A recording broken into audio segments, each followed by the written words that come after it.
بسم اللہ الرحمن الرحیم۔ السلام علیکم ورحمۃ اللہ وبرکاتہ۔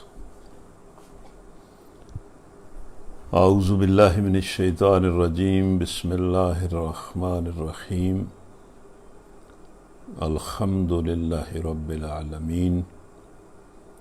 الرحمن الرحیم، مالک یوم الدین۔ ایاک نعبد و ایاک نستعین، اہدنا الصراط المستقیم، صراط الذین انعمت علیہم غیر المغضوب علیہم ولا الضالین۔ بسم اللہ الرحمن الرحیم۔ قل اعوذ برب الفلق من شر ما خلق ومن شر غاسق اذا وقب ومن شر النفاثات في العقد ومن شر حاسد اذا حسد۔ قل اعوذ برب الناس ملک الناس الہ الناس من شر الوسواس الخناس الذي يوسوس في صدور الناس من الجنة والناس۔ خواتین و حضرات، الحمدللہ ہم اپنے پروگرام میں حاضر ہیں۔ ہم سب اللہ کا شکر ادا کرتے ہیں، حضور نبی کریم صلی اللہ علیہ وسلم پر درود اور سلام بھیجتے ہیں، اپنے لیے اور سب اہل ایمان کے لیے اللہ سے معافی مانگتے ہیں، فضل اور رحم کی دعا کرتے ہیں۔ تو آج ہمارا 10واں پارہ ہے۔ تو 10ویں پارے کا مطلب یہ بھی ہے کہ آج ہم راتوں کے اعتبار سے پہلا عشرہ مکمل کر رہے ہیں۔ کل جب ہمارا روزہ انشاءاللہ مکمل ہوگا تو یہ رحمت کا جو عشرہ ہے یہ بھی مکمل ہو جائے گا۔ یا حی یا قیوم برحمتک نستغیث، یا حی یا قیوم برحمتک نستغیث، یا حی یا قیوم برحمتک نستغیث۔ تو پہلے عشرے کے بعد تھکاوٹ کا اظہار کرنے کی بجائے آپ چست ہو جائیں اور اپنے پروگرام میں اپنی حاضری کو بھی یقینی بنائیں اور اس کو دوسروں تک پہنچانے میں بھی زیادہ ورک کریں۔ اعوذ باللہ من الشیطان الرجیم، بسم اللہ الرحمن الرحیم۔ وَاعْلَمُوا أَنَّمَا غَنِمْتُم مِّن شَيْءٍ فَأَنَّ لِلَّهِ خُمُسَهُ وَلِلرَّسُولِ وَلِذِي الْقُرْبَى وَالْيَتَامَى وَالْمَسَاكِينِ وَابْنِ السَّبِيلِ إِن كُنتُمْ آمنتم بِاللَّهِ وَمَا أَنزَلْنَا عَلَى عَبْدِنَا يَوْمَ الْفُرْقَانِ يَوْمَ الْتَقَى الْجَمْعَانِ وَاللَّهُ عَلَى كُلِّ شَيْءٍ قَدِيرٌ إِذْ أَنْتُمْ بِالْعُدْوَةِ الدُّنْيَا وَهُمْ بِالْعُدْوَةِ الْقُصْوَى وَالرَّكْبُ أَسْفَلَ مِنْكُمْ وَلَوْ تُوَاعَدْتُمْ لَاخْتَلَفْتُمْ فِي الْمِيعَادِ وَلَكِنْ لِيَقْضِيَ اللَّهُ أَمْرًا كَانَ مَفْعُولًا لِيَهْلِكَ مَنْ هَلَكَ عَنْ بَيِّنَةٍ وَيَحْيَىٰ مَنْ حَيَّ عَنْ بَيِّنَةٍ وَإِنَّ اللَّهَ لَسَمِيعٌ عَلِيمٌ۔ إِذْ يُرِيكَهُمُ اللَّهُ فِي مَنَامِكَ قَلِيلًا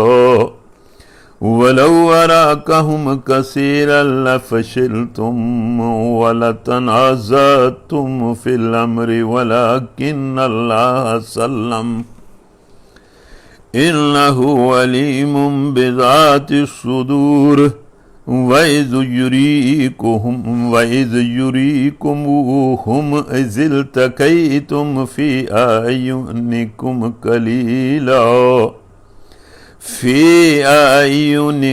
قليلا ويكللكم في أعينهم ليقضي الله أمرا كان مفعولا وَإِلَى اللَّهِ تُرْجَعُ الْأُمُورُ۔ تو یہاں اللہ نے جنگ بدر کے بارے میں ایک بڑی عجیب خبر ہمیں دی ہے۔ یہ آیت نمبر جو 44 ابھی میں نے پڑھی ہے آخر میں، اس کا ترجمہ آپ سنیں، ذرا ادھر دھیان کریں اور یاد کرو جب کہ مقابلے کے وقت اللہ نے تم لوگوں کی نگاہوں میں دشمنوں کو تھوڑا دکھایا، یعنی تمہیں یہ احساس دلایا اور تمہاری نگاہوں میں مطلب دشمنوں کو تھوڑا کر کے دکھایا، بھائی تھوڑے ہی ہیں، کچھ نہیں، انشاءاللہ ان کا مقابلہ کر لیں گے، ان کے مقابلے میں کامیاب ہو جائیں گے، اور دشمنوں کی نگاہوں میں تمہیں کم کر کے پیش کیا تاکہ وہ بھی مطلب ہے کہ ہمت کر کے مقابلہ کریں، بھاگیں نہیں، تاکہ جو بات اونی تھی اسے اللہ ظہور میں لے آئے، مطلب یہ جنگ ہو اور جو کچھ اللہ نے طے کیا ہوا ہے وہ ہو جائے۔ اور یاد رکھو کہ سارے معاملات اللہ ہی کی طرف رجوع ہوتے ہیں۔ اب اس میں دیکھیں نا کہ یہ بات ہمیں سمجھنی چاہیے، توحید کے تقاضوں میں سے ایک تقاضا یہ ہے کہ بندہ اللہ کے بارے میں یہ ایمان بھی رکھے کہ اللہ تعالیٰ ہر مائنر معاملے پر قدرت رکھتا ہے، حتیٰ کہ انسانی خیالات پر بھی قدرت رکھتا ہے۔ بندے کے ذہن میں جو خیال آتا ہے پازیٹیو یا نیگیٹو، اس پر بھی اس کی قدرت ہے، وہی اپنی حکمت کے تحت اور غلبے کے تحت بندے کے دل میں خیال پیدا کرتا ہے۔ اب دیکھیں نا، صحابہ کو کہا، نبی صلی اللہ علیہ وسلم کو کہا کہ چونکہ ہم نے طے کر لیا تھا، ہمارے ہاں یہ امر طے شدہ تھا کہ بھائی جنگ ہونی ہے، اور یہ بھی طے شدہ تھا کہ ہم نے یہاں کافروں کو مسلمانوں کی تلوار کی نوک پر رکھنا ہے اور انہوں نے قتل ہونا ہے اور شکست کھانی ہے۔ یہ چونکہ معاملہ ہمارے ہاں طے تھا، اس لیے ہم نے یہ جنگ تو کرانی تھی، تو ذرا ٹک کے جنگ کرانے کے لیے ہم نے یہ کیا کہ بھئی آپ کی نگاہوں میں ان کو تھوڑا دکھایا اور ان کی نگاہوں میں تمہیں تھوڑا دکھایا، کہ تاکہ ٹک ٹکا کے مقابلہ ہو اور جو کچھ ہم چاہتے ہیں وہ پریکٹیکلی ہو جائے۔ تو اس میں مطلب بڑا یہ ہمیں مطلب اس میں ہمارے لیے یہ سبق ہے کہ ہمارے جو خیالات ہیں ان پر بھی اللہ کی قدرت ہے۔ اگر ہم اللہ کی بندگی کریں گے، اس کا تقوی اختیار کریں گے، تو وہ ہماری کامیابیوں کے لیے، مطلب نیک اعمال میں کامیابیوں کے لیے اور اپنے راستے میں کامیابیوں کے لیے ہمارے دل میں پازیٹیو جذبات ڈالے گا، اور وہ اچھے کام ہم سے کروا لے گا۔ اور اگر ہم اس کی نافرمانی کا راستہ اختیار کریں گے تو چونکہ وہ ہماری نیتوں کو بھی جانتا ہے، تو وہ ہمیں مطلب ہماری نیت اور ارادے کی وجہ سے ہمارے بارے میں بھی اچھا ارادہ نہیں کرے گا، اور ہمیں نہ صرف یہ کہ نیک اعمال سے روک لے گا بلکہ برے اعمال کو ہمارے لیے آسان بنا دے گا۔ تو یہ بڑی مطلب یہ جو آیت ہے بڑی قابل غور آیت ہے۔ یا ایھا الذین آمنوا اذا لقیتم فئۃ فاثبتوا واذکروا اللہ کثیرا لعلکم تفلحون وَأَطِيعُوا اللَّهَ وَرَسُولَهُ وَلَا تَنَازَعُوا فَتَفْشَلُوا وَتَذْهَبَ رِيحُكُمْ وَاصْبِرُوا إن الله مع الصابرين ولا تكونوا كالذين خرجوا من ديارهم بطرا ورئاء الناس ويصدون عن سبيل الله والله بما يعملون محيط وإذ زين لهم الشيطان أعمالهم وقال الله غالب لكم اليوم لا غالب لكم اليوم من الناس وإني جار لكم فلما تراءت الفئتان نكص على عقبيه وقال إني بريء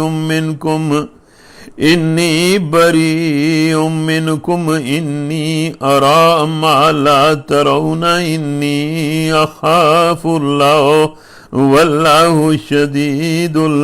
العقاب إذ يقول المنافقون والذين في قلوبهم مرض غر هؤلاء دينهم ومن يتوكل على الله فإن الله عزيز حكيم ولو ترى إذ يتوفى الذين كفروا الملائكة يضربون وجوههم وأدبارهم وذوقوا عذاب الحريق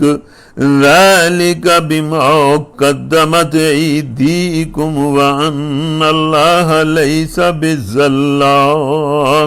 للعبيد۔ اب یہ ایک خیال شیطان ہی بندے کے دل میں ڈالتا ہے کہ آخرت بڑی دور ہے، قیامت بڑی دور ہے، یہ تو پتہ نہیں کب برپا ہوگی، لاکھوں سال ہو گئے ہیں، ہزاروں سال ہو گئے ہیں دنیا بنی ہوئی ہے، اور یہ ہم سن رہے ہیں کہ بھئی ایک دن آئے گا جو فیصلے کا دن ہوگا۔ تو وہ فیصلے کا دن بھی یقینی ہے، ہم ایمان لاتے ہیں اور گواہی دیتے ہیں یا اللہ وہ فیصلے کا دن یقینی ہے، لیکن یہ جو آیت نمبر 50 اور 51 ہے یہ تو ہمیں یہ سمجھا رہی ہیں کہ وہ جو قیامت ہے اور عذاب ہے اور مطلب جزا ہے وہ تو بالکل یعنی ہماری شاہ رگ سے بھی قریب ہے، بہت ہی قریب ہے، وہ دور کہاں ہے؟ اب دیکھیں اللہ کیا فرماتا ہے، کاش تم اس حالت کو دیکھ سکتے، مطلب ہر انسان کو اللہ کہہ رہا ہے کہ بھئی تم اس حالت کو دیکھ سکتے، تم اسے دیکھ نہیں سکتے، مطلب یہ کہ لیکن ہم تمہیں خبر دے رہے ہیں، کاش تم اس حالت کو دیکھ سکتے جب کہ فرشتے مقتول کافروں کی روحیں قبض کر رہے تھے۔ مطلب جنگ بدر میں جو کافر قتل ہو رہے تھے تو ظاہر ہے ان کی روحیں جو ہے وہ تو فرشتے ہی قبض کر رہے تھے، قابو کر رہے تھے۔ وہ فرشتے جب ان کی روحیں قبض کر رہے تھے وہ ان کے چہروں اور ان کی پیٹھوں پر ضربیں لگاتے جاتے تھے اور کہتے جاتے تھے لو اب جلنے کی سزا بھگتو، یہ وہ جزا ہے جس کا سامان تمہارے اپنے ہاتھوں نے پیشگی مہیا کر رکھا تھا، ورنہ اللہ تو اپنے بندوں پر ظلم کرنے والا نہیں ہے۔ کیا آپ نے محسوس کیا ہے اس آیت سے؟ مطلب یہ کہ جو ہی ایک برا آدمی، کافر آدمی، منافق آدمی، فاسق آدمی جب اس کی موت فرشتے اس کی جان قبض کرتے ہیں تو اسی وقت اسے مارنا شروع کر دیتے ہیں، اس کے منہ پر ضربے لگاتے ہیں، اس کے کولوں پر ضربے لگاتے ہیں اور اسے کہتے ہیں لو جلنے کی سزا اب چکھو۔ تو پھر وہ قیامت کتنی دور ہے؟ اتنی دور ہے نا جتنی موت ہم سے دور ہے، تو موت تو ہم سے بہت قریب ہے، موت تو ایک لمحے میں بھی آ سکتی ہے۔ تو جب وہ موت آ جانی ہے تو اسی وقت جزا اور سزا نے تو شروع ہو جانا ہے۔ چلیں مان لیا کہ بھائی اس کی نوعیت جو ہے وہ قیامت سے پہلے کچھ اور ہوگی، تھوڑی ہوگی یا جس طرح بھی ہوگی، لیکن یہ کہ وہ جب اللہ کہہ رہا ہے کہ جب ان مقتولوں کی روحیں فرشتے قبض کر رہے تھے تو ان کے چہروں پر بھی مار رہے تھے، ان کے کلہوں پر بھی مار رہے تھے، اور انہیں کہہ رہے تھے کہ لو آگ کا مذاق چکھو۔ تو یہ مطلب سمجھنا یہ بالکل ایک دھوکہ ہے کہ وہ بڑی دور ہے، بڑی دور ہے۔ کہاں بڑی دور ہے؟ بالکل اتنی ہی قریب ہے جتنی موت قریب ہے، اور موت بہت ہی قریب ہے۔ كداب آل فرعون والذين من قبلهم كفروا بآيات الله فأخذهم الله بذنوبهم إن الله قوي شديد العقاب ذلك بأن الله لم يكن مغيرا نعمة أنعمها على قوم حتى يغيروا ما بأنفسهم وَأَنَّ اللَّهَ سَمِيعٌ عَلِيمٌ كَدَابِ آلِ فِرْعَوْنَ وَالَّذِينَ مِن قَبْلِهِمْ كَذَّبُوا بِآيَاتِ رَبِّهِمْ فَأَهْلَكْنَاهُمْ بِذُنُوبِهِمْ وَأَغْرَقْنَا آلَ فِرْعَوْنَ وَكُلٌّ كَانُوا ظَالِمِينَ إِنَّ شَرَّ الدَّوَابِّ عِندَ اللَّهِ الَّذِينَ كَفَرُوا فَهُمْ لَا يُؤْمِنُونَ۔ اب دیکھیں اس آیت میں چھوٹی سی آیت ہے منافقوں کے بارے میں، پیچھے اسی صورت میں یہ بات اللہ نے کی ہے، اور اب یہ بات اللہ کافروں کے بارے میں کر رہا ہے۔ یقیناً اللہ کے نزدیک، یہ آیت نمبر 55 ہے، یقیناً اللہ کے نزدیک زمین پر چلنے والی مخلوق میں سب سے بدتر وہ لوگ ہیں جنہوں نے حق کو ماننے سے انکار کر دیا، پھر وہ کسی طرح بھی اسے قبول کرنے کے لیے تیار نہیں ہوتے۔ مطلب یہ جو زمین پر چلنے والے جانور ہیں، چوپائے ہیں، ان میں تو بڑے بڑے گندے جانور ہیں، اور جو حشرات الارض ہیں وہ بھی بڑے بڑے گندے ہیں۔ تو اللہ کہتا ہے کہ جن لوگوں نے ایمان نہیں، اس دین کو نہیں سمجھا، اس کو قبول نہیں کیا، وہ تو ان جانوروں سے مطلب کہنے کو بھی اب بڑا یعنی اپنے آپ پر بوجھ محسوس ہوتا ہے کہ اللہ تو کہہ رہا ہے کہ وہ تو خنزیر اور کتے سے بھی برے ہیں جو ایمان نہیں لاتے اور کفر پر اڑ گئے۔ یہ کیا انسانیت ہے کہ ہم نے ان کی بھلائی کے لیے انبیاء کے ذریعے، کتابوں کے ذریعے ہدایت ان کے پاس بھیجی ہے، اور انہوں نے ایمان کا انکار کر دیا۔ اور اس کی وجہ یہ ہے، ظاہر بات ہے کہ مطلب وہ اسی لیے برے ہیں کہ کسی جانور نے تو جہنم میں نہیں جانا، تو انہوں نے تو جہنم میں بھی جانا۔ مطلب اس لیے اللہ کہتا ہے کہ یہ تو بہت بدترین ہے۔ الذين عاهدت منهم ثم ينقضون عهدهم في كل مرة وهم لا يتقون فإما تثقفنهم في الحرب فشرد بهم من خلفهم لعلهم يذكرون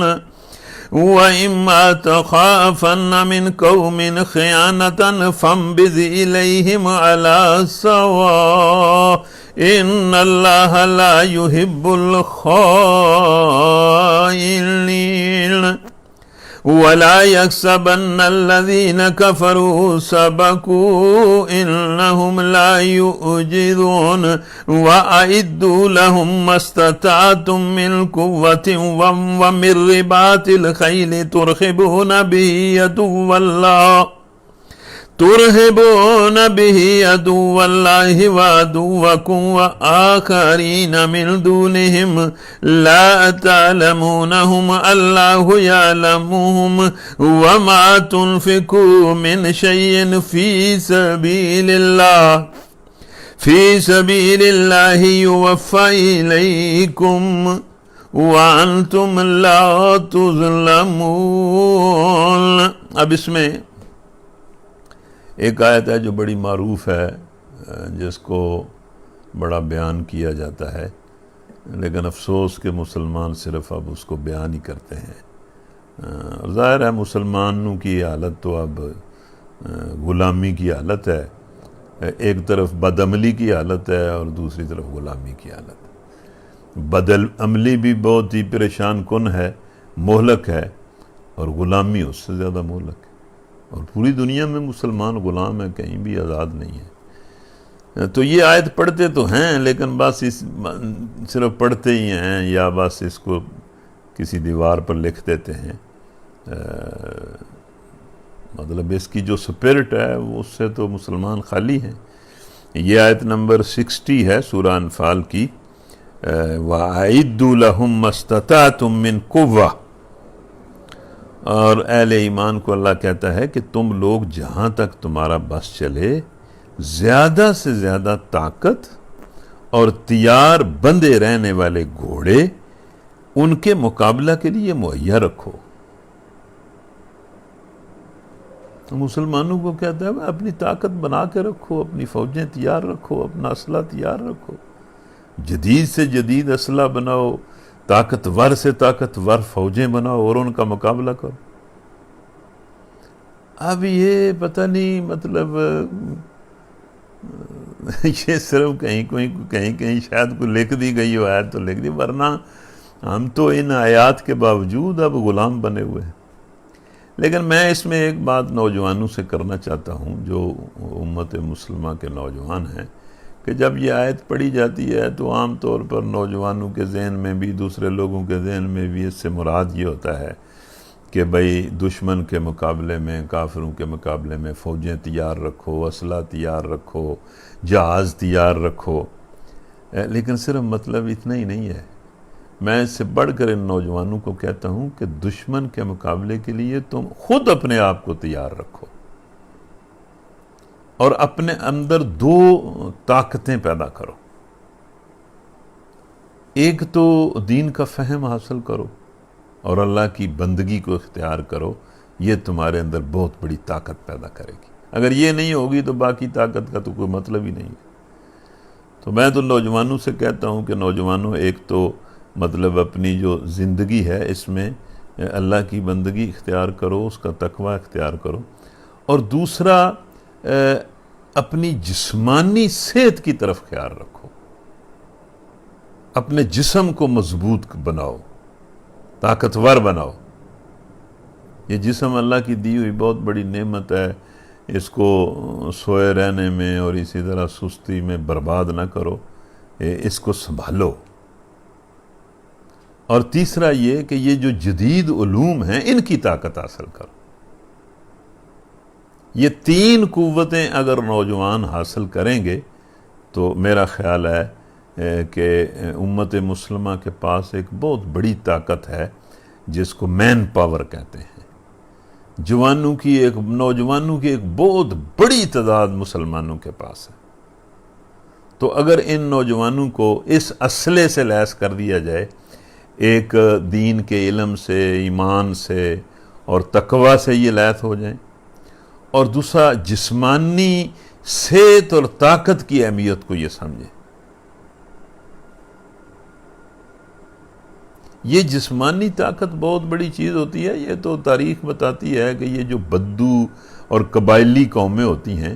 یہ بڑی بڑی متمدن قوموں کو فتح کر لیتی ہیں صرف اپنی جسمانی قوت کے بل بوتے پر۔ اور تیسرا یہ ہے کہ یہ جو جدید علوم ہیں، جو طاقت کا ذریعہ ہیں،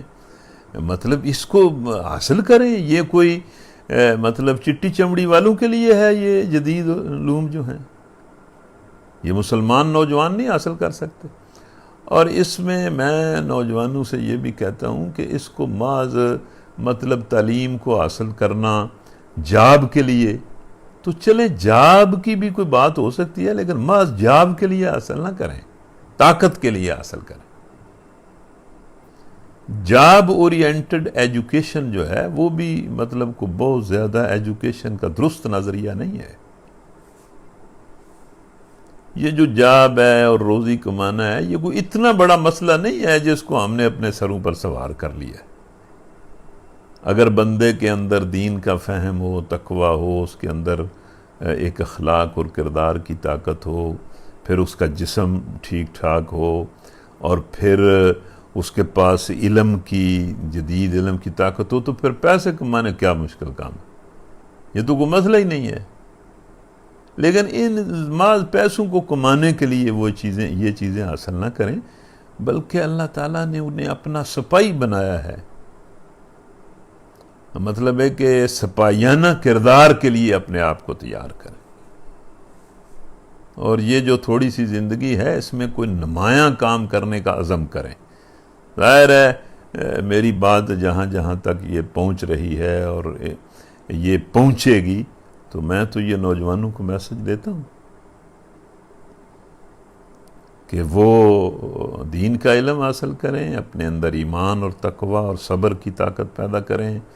اپنے جسم کو مضبوط کریں اور بالکل وقت ضائع نہ کریں، اور پھر جدید علوم کو حاصل کریں، اور اس کے ساتھ بڑے ارادے کریں، بڑے عزائم کریں۔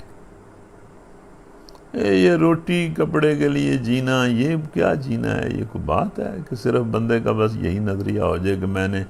میری کھرلی میں پٹھے زیادہ ہوں؟ یہ تو کوئی بات نہ ہوئی، یہ کوئی ایسی بات نہیں ہے۔ تو اس لیے یہ طاقت جو ہے وہ اجتماعی طور بھی جو مسلمان قومیں ہیں ان کو سوچنا چاہیے کہ ہم کس طرح طاقت اپنی بنا سکتے ہیں۔ لیکن یہ جو نوجوانوں کی کھیپ ہے، ان کو یہ بات بڑی سوچنی چاہیے۔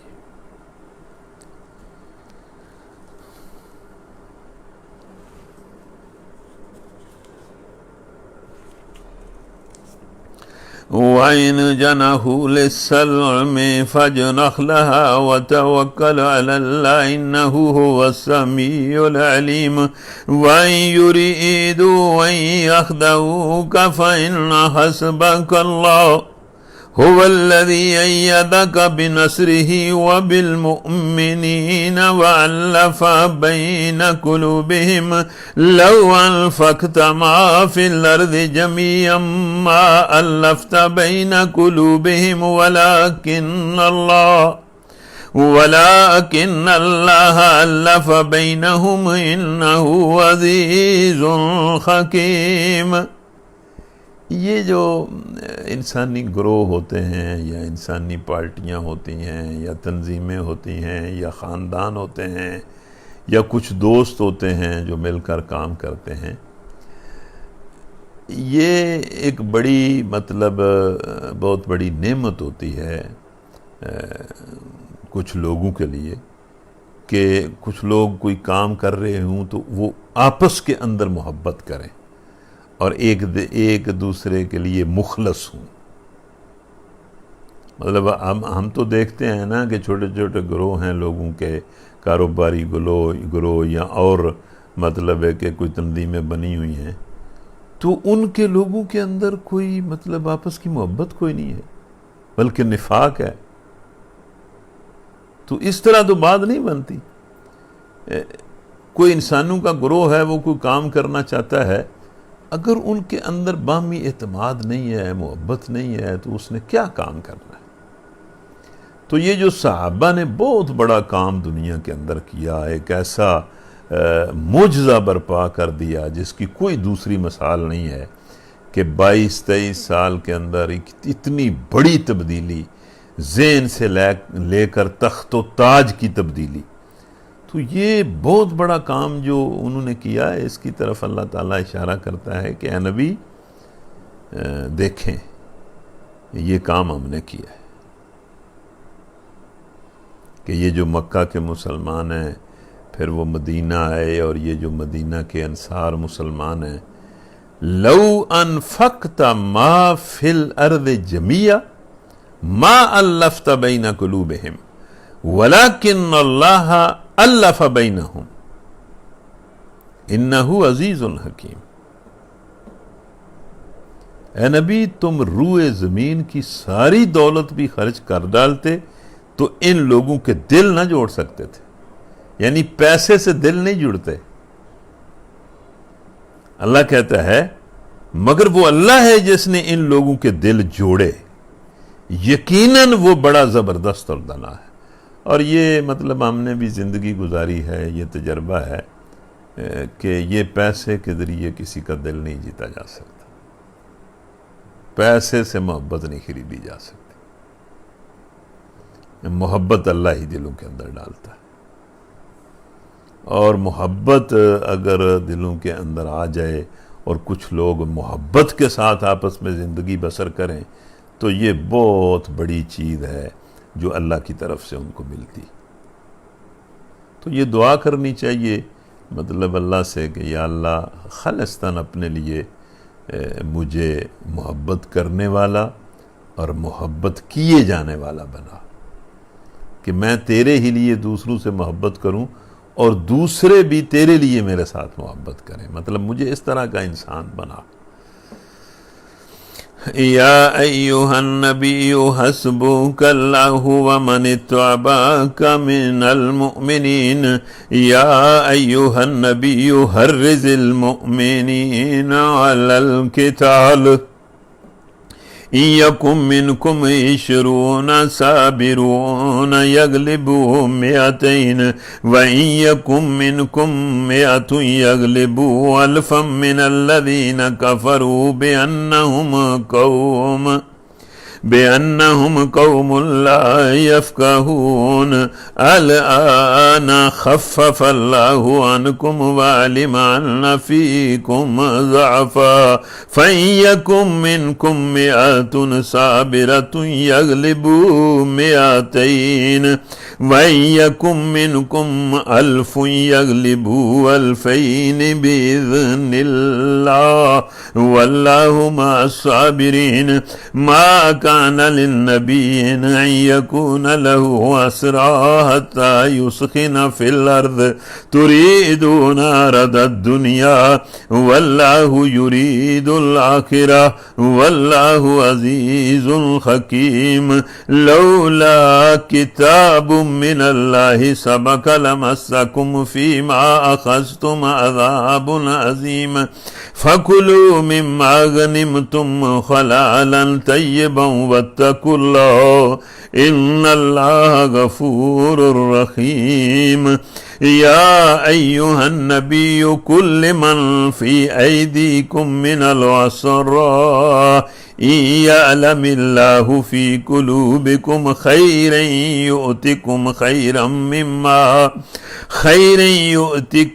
خيرا مما أخذ منكم ويغفر لكم والله غفور رحيم وَإِن يُرِيدُوا خِيَانَتَكَ فَقَدْ خَانُوا اللَّهَ مِن قَبْلُ فَأَمْكَنَ مِنْهُمْ وَاللَّهُ عَلِيمٌ حَكِيمٌ إِنَّ الَّذِينَ آمَنُوا وَهَاجَرُوا وَجَاهَدُوا بِأَمْوَالِهِمْ وَأَنفُسِهِمْ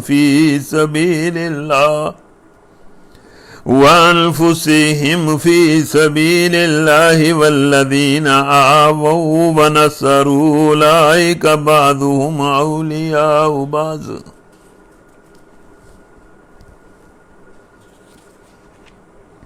والذين آمنوا ولم يهاجروا ما لكم من ولايتهم من شيء حتى يهاجروا وَإِنِ اسْتَنْصَرُوكُمْ فِي الدِّينِ فَعَلَيْكُمُ النَّصْرُ إِلَّا عَلَى قَوْمٍ بَيْنَكُمْ وَبَيْنَهُمْ مِيثَاقٌ والله بما تعملون بصير والذين كفروا بعضهم أولياء بعض إلا تفعلوه تكن فتنة في الأرض وفساد كبير والذين آمنوا وهاجروا وجاهدوا في سبيل الله والذين آووا ونصروا أولئك هم المؤمنون حقا لهم مغفرة ورزق كريم والذين آمنوا من بعد وهاجروا وجاهدوا معكم فأولئك منكم وأولو الأرحام بعضهم أولى ببعض في كتاب الله إن الله بكل شيء عليم براءة من الله ورسوله إلى الذين عاهدتم عاهدتم من المشركين فسيحوا في الأرض 4 أشهر واعلموا أنكم غير موجز الله وأن الله مخزي الكافرين وأذان من الله ورسوله إلى الناس يوم الحج الأكبر أن الله بريء من المشركين ورسوله فإن تبتم فهو خير لكم وإن توليتم فاعلموا أنكم غير موجز الله وبشر الذين كفروا بعذاب أليم إلا الذين عاهدتم من المشركين ثم لم ينكثوكم شيئا ولم يظاهروا عليكم عهدا فأتموا إليهم عهدهم إلى مدتهم إن الله يحب المتقين فإذا انسلخ الأشهر الحرم فاقتلوا المشركين حيث وجدتموهم وخذوهم واكسروهم وقودوا لهم كل مرصد فإن تابوا وأقاموا الصلاة وآتوا الزكاة فخلوا سبيلهم إن الله غفور رحيم وإن أحد من المشركين استجارك فأجره حتى يسمع كلام الله ثم أبلغه مأمنه ذلك بأنهم قوم لا يعلمون۔ ان آیات میں بڑا ایک مشکل مسئلہ ہے، اس کی تشریح کا یہ موقع نہیں ہے کہ جب پوری طرح عرب فتح ہو گیا تو اللہ تعالیٰ نے کہا کہ اب اعلان کر دو کہ اس عرب کی سرزمین میں کوئی مشرک نہ رہے، یا وہ ایمان لے آئے اور یا وہ یہاں سے دفع ہو جائے۔ اگر وہ شرک کے ساتھ یہاں رہے تو اس کو پکڑو اور قتل کر دو۔ تو اللہ نے مہلت دی کوئی 4 ماہ اور 10 دن کی۔ تو یہ کوئی بہت زیادہ مشکل بات نہیں ہے، اس کو سمجھنا مشکل نہیں ہے۔ کوئی بھی حکومت کسی ایسے بندے کو اپنے ملک میں برداشت نہیں کرتی جو بندہ اس کے بنیادی قانون کو تسلیم نہ کرے۔ تو چونکہ صحابہ کے اندر اور مشرکین کے درمیان تو ایک طویل 23 سال کی جنگ ہوئی، اور اس جنگ کے نتیجے میں وہ قانون غالب آ گیا جس قانون کو اللہ کے رسول نے اور نبی صلی اللہ علیہ وسلم نے اختیار کیا تھا اور جس قانون کے لیے وہ لڑے تھے۔ اب یہ تو نہیں ہو سکتا کہ حکومت ان کی ہو، غلبہ ان کا ہو، اور ان کی حکومت اور ریاست میں کچھ ایسے لوگ رہیں جو اس ریاست کے بنیادی قانون کو ہی تسلیم نہ کریں۔ تو یا تو وہ اس کو تسلیم کر لیں، ایمان لے آئیں، یا پھر وہاں سے چلے جائیں۔ تو یہ تو دنیا کی کوئی بھی حکومت برداشت نہیں کرتی، اس لیے یہ کوئی مسئلہ بہت زیادہ پریشان کن نہیں ہے، لیکن یہ موقع نہیں ہے کہ اس کی کوئی بہت زیادہ تفصیل بیان کی جائے۔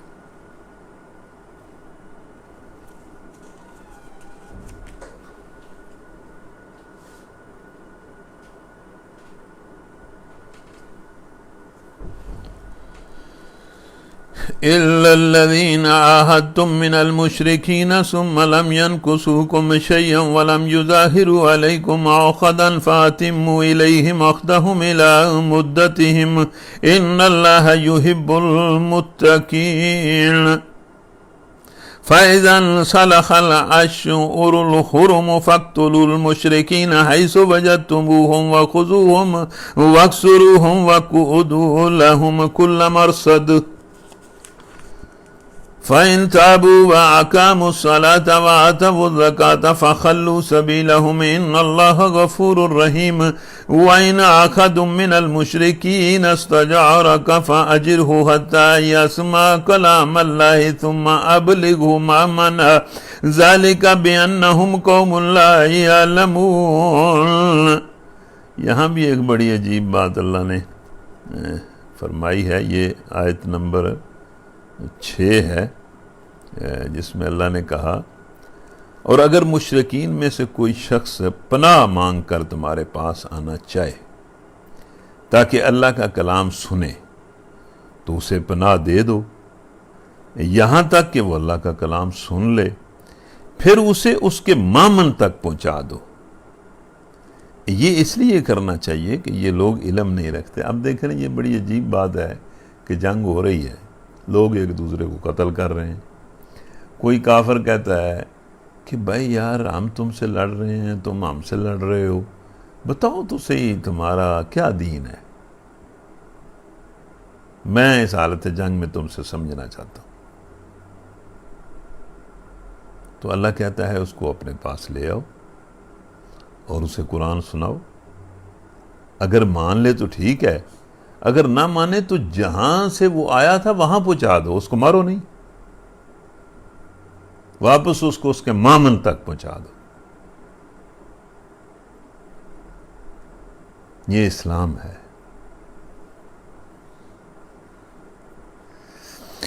كيف يكون للمشركين عهد عند الله وعند رسوله إلا الذين عاهدتم عند المسجد الحرام فما استقاموا لكم فاستقيموا لهم إن الله يحب المتقين. كيف من يظهر عليكم لا يرقبوا فيكم إلا ولا ذمة يرضونكم بأفواههم وتأبى قلوبهم وأكثرهم فاسقون. اشتروا بآيات الله ثمنا قليلا فصدوا عن سبيله إنهم ساء ما كانوا يعملون. لا يرقبون في مؤمن إلا ولا ذمة وأولئك هم المعتدون. فإن تابوا وأقاموا الصلاة وآتوا الزكاة فإخوانكم في الدين وَنُفَصِّلُ الْآيَاتِ لِقَوْمٍ يَعْلَمُونَ. وَإِنْ نَكَثُوا أَيْمَانَهُم مِّن بَعْدِ عَهْدِهِمْ وَطَعَنُوا فِي دِينِكُمْ فَقَاتِلُوا أَئِمَّةَ الْكُفْرِ إِنَّهُمْ لَا إِيمَانَ لَهُمْ لَعَلَّهُمْ يَنْتَهُونَ. أَلَا تُقَاتِلُونَ قَوْمًا نَكَثُوا أَيْمَانَهُمْ وَهَمُّوا بِإِخْرَاجِ الرَّسُولِ وَهُمْ بَدَؤُوكُمْ أَوَّلَ مَرَّةٍ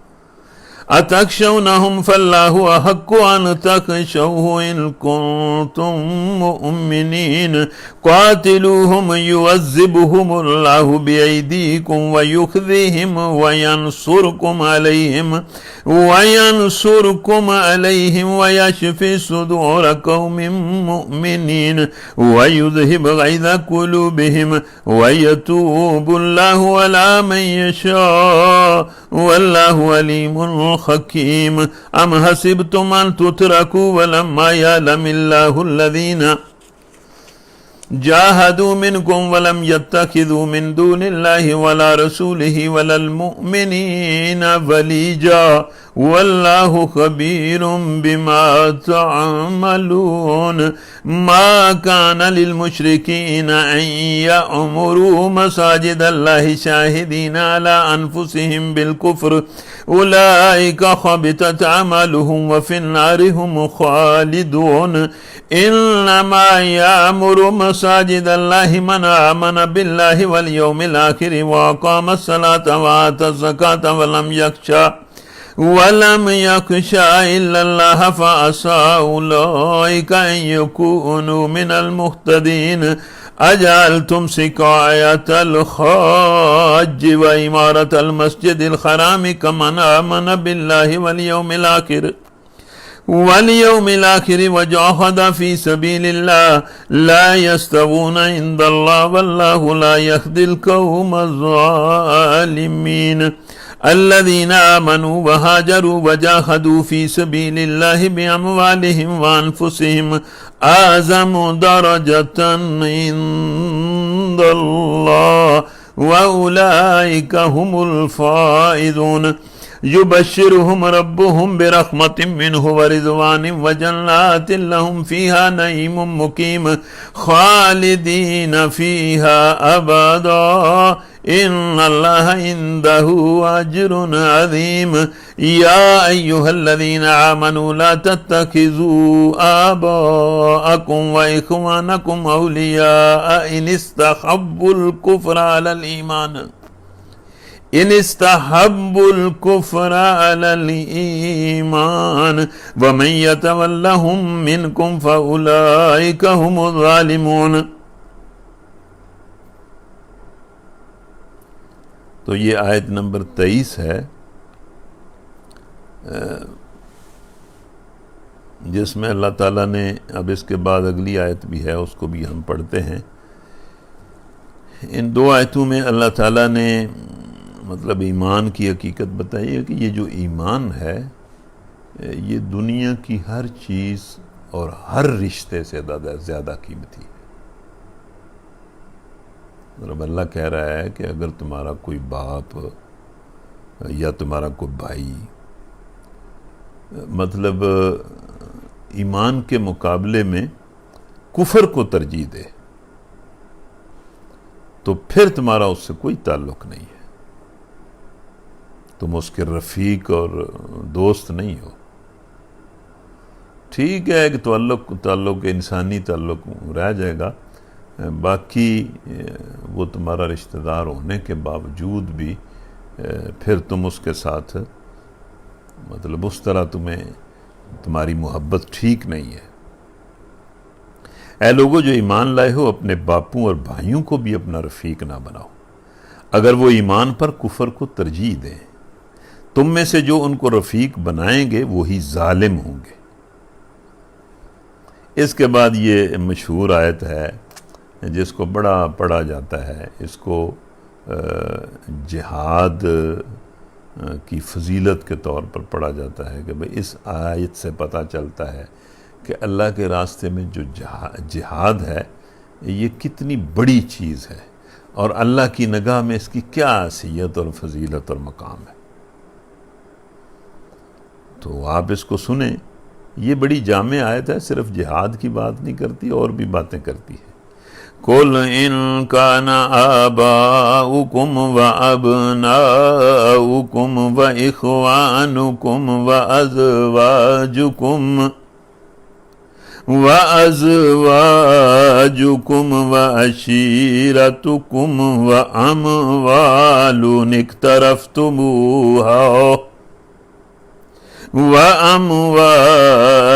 اقترفتموها وتجارة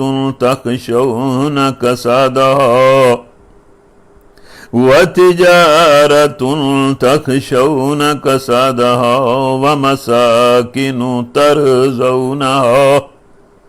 ومساكن ترضونها أحب إليكم من الله ورسوله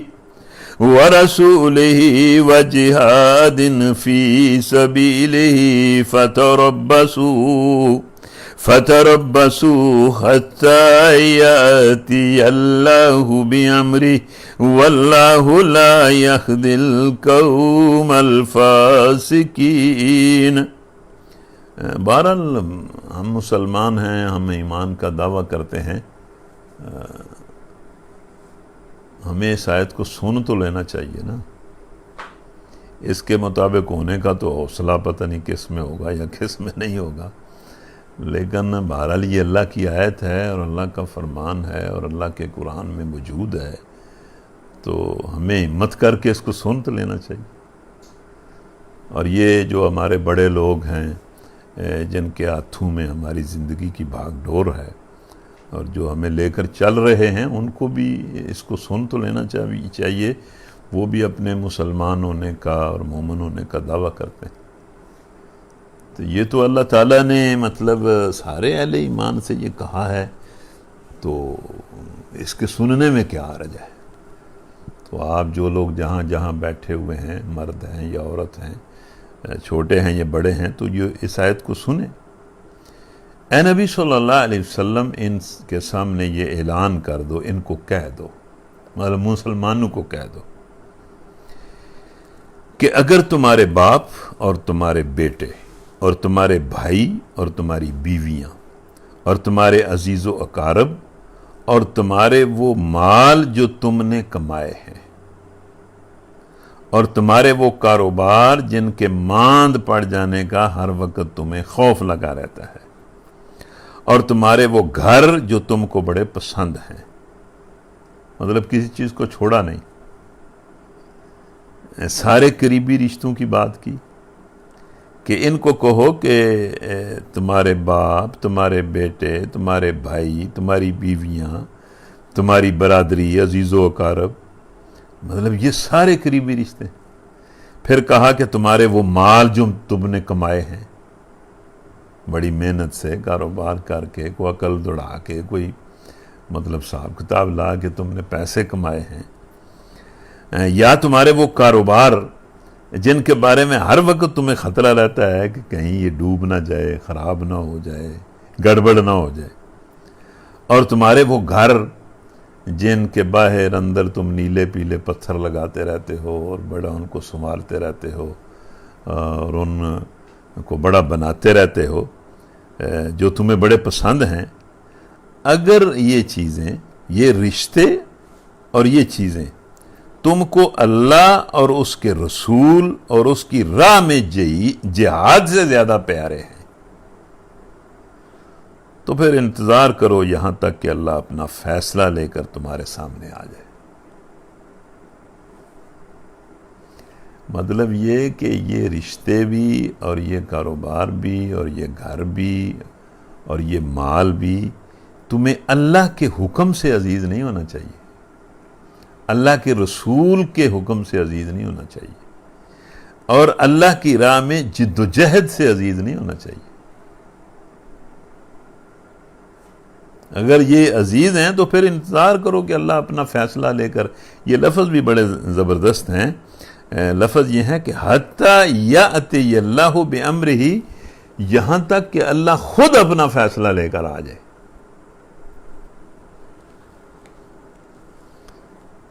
اور پھر اللہ نے مطلب آگے بات اور کلیئر کر دی کہ واللہ لا یہدی القوم الفاسقین, کہ اللہ فاسق لوگوں کو کامیاب نہیں کرتا, ہدایت کی راہ نہیں دکھاتا. مطلب یہاں فاسق کون ہے؟ یہاں اس کو فاسق کہا گیا ہے جو ان رشتوں اور ان چیزوں کو اللہ اور اس کے رسول کے حکم اور اللہ کی راہ میں جہاد سے زیادہ عزیز رکھتا ہے, اس کو فاسق کہا گیا. اور ساتھ ہی اس کے بارے میں فیصلہ بھی سنا دیا گیا ہے کہ ایسے لوگوں کو میں ہدایت نہیں دیتا, ان کو میں سیدھے راستے پر چلنے کی توفیق نہیں دیتا. ان کا یہ وہم ہوتا ہے کہ ہم سیدھے راستے پر چل رہے ہیں, وہ سیدھا راستہ کوئی نہیں ہے. تو یہ بڑی مطلب ڈرا دینے والی آیت ہے, اور ہم جو مسلمان ہیں مطلب اس میں بحث مباحثے والی کون سی بات ہے. ہمیں اپنے حالات کا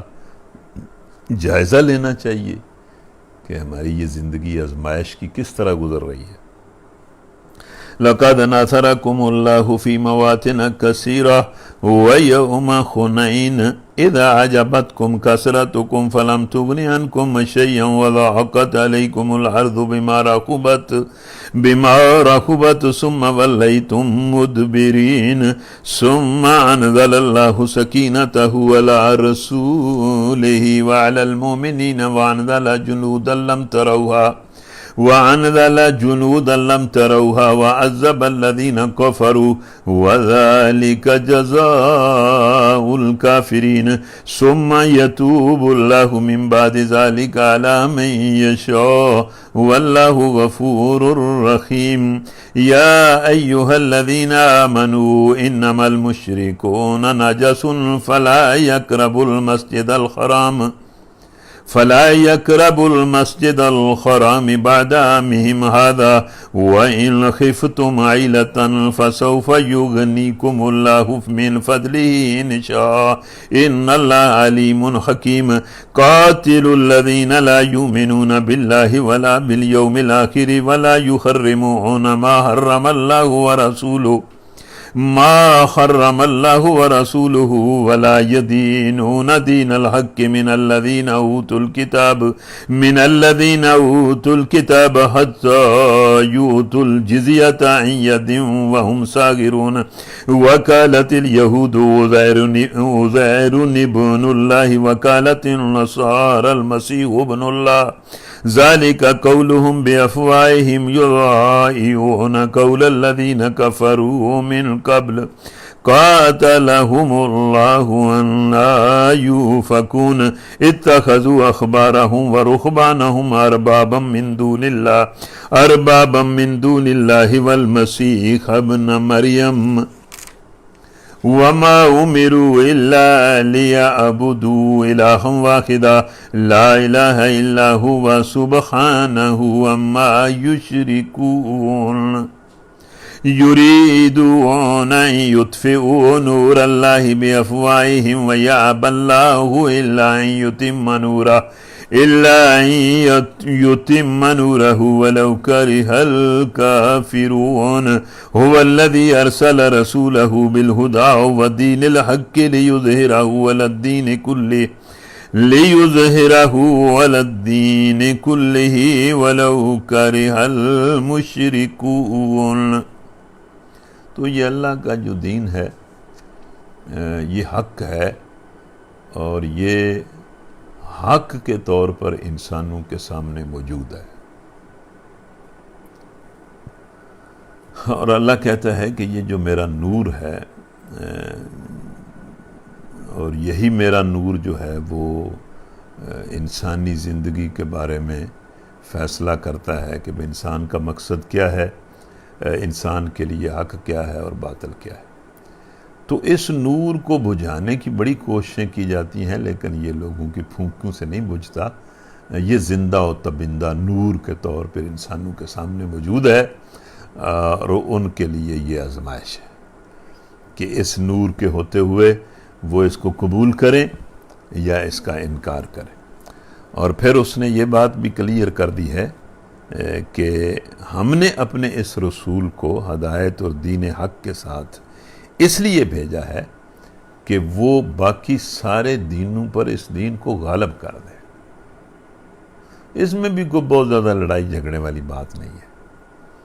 ہر قوم یہ چاہتی ہے کہ میرا دین غالب ہو۔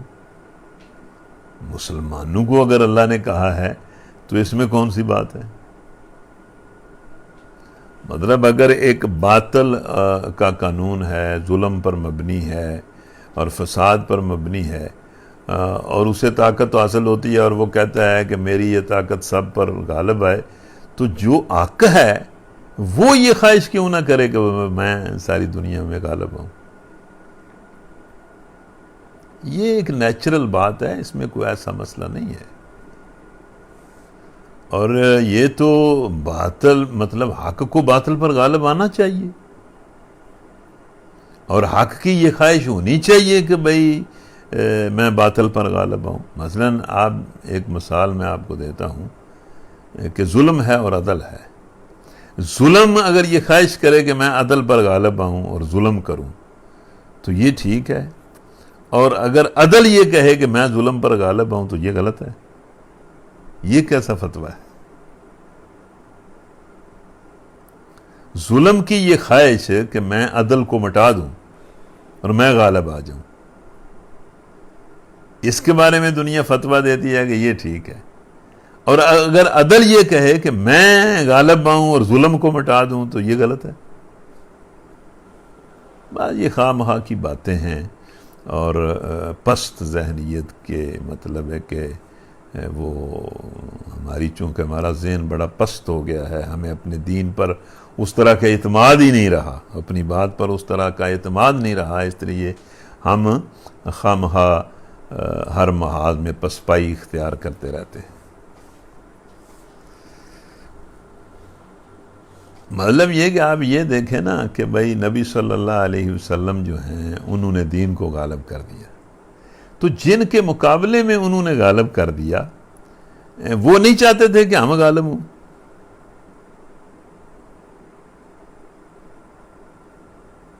وہ بھی تو یہی چاہتے تھے۔ بلکہ پہلے دن ہی نبی صلی اللہ علیہ وسلم نے جب ان کو حق کی دعوت دی تو وہ کہنے لگے کہ یہ حق کیا ہوتا ہے، ہم اس کو نہیں چلنے دیں گے۔ تو انہوں نے بھی تو اپنے غلبے کی خواہش کی، اپنے غلبے کے لیے وہ لڑے۔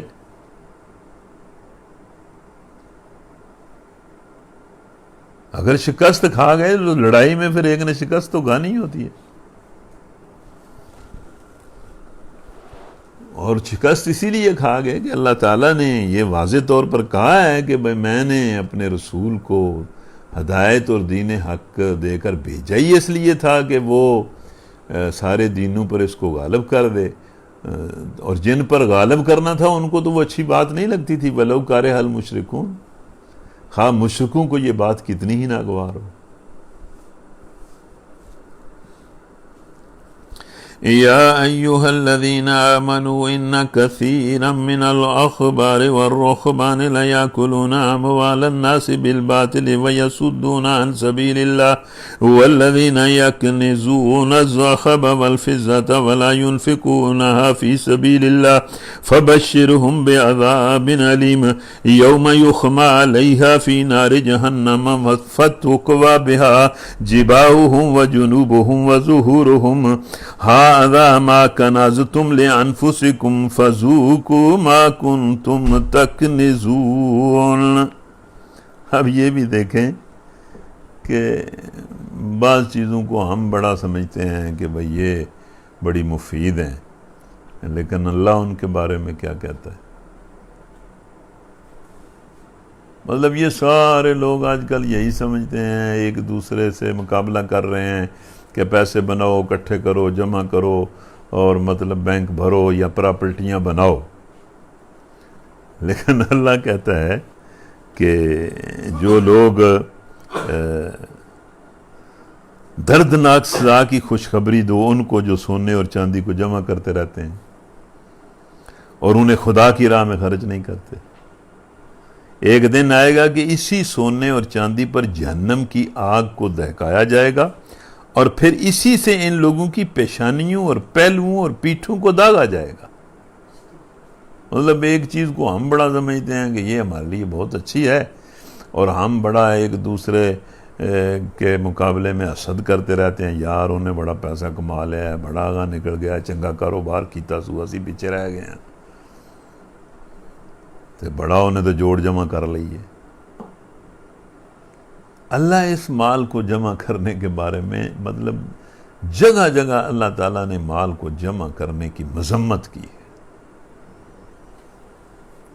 وہ کہتا ہے کہ جو تمہارے پاس آ گیا ہے میں نے دیا ہے، اس کو میری راہ میں خرچ ہو۔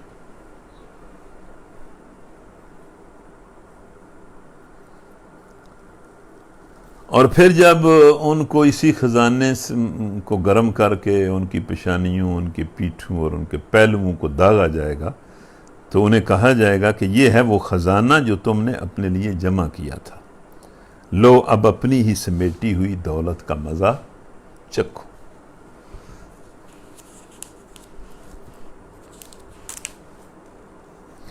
ان عدت الشہور عند اللہ 12 شہرا فی کتاب اللہ یوم خلق السماوات والارض منها 4 حرم ذلک الدین القیم فلا تظلموا فیہن انفسکم وقاتلوا المشرکین کافۃ کما یقاتلونکم کافۃ واعلموا ان اللہ مع المتقین انما النسیء زیادۃ فی الکفر یضل به الذین کفروا یحلونہ عاما وَيُحَرِّمُونَهُ عَامًا لِيُوَاطِئُوا عِدَّةَ مَا حَرَّمَ اللَّهُ فَيُحِلُّوا مَا حَرَّمَ اللَّهُ زُيِّنَ لَهُمْ سُوءُ أَعْمَالِهِمْ وَاللَّهُ لَا يَهْدِي الْقَوْمَ الْكَافِرِينَ۔ تو یہاں ہمارا نصف مکمل ہو گیا ہے، اس کے بعد اب یہ اگلا نصف پڑی گئی۔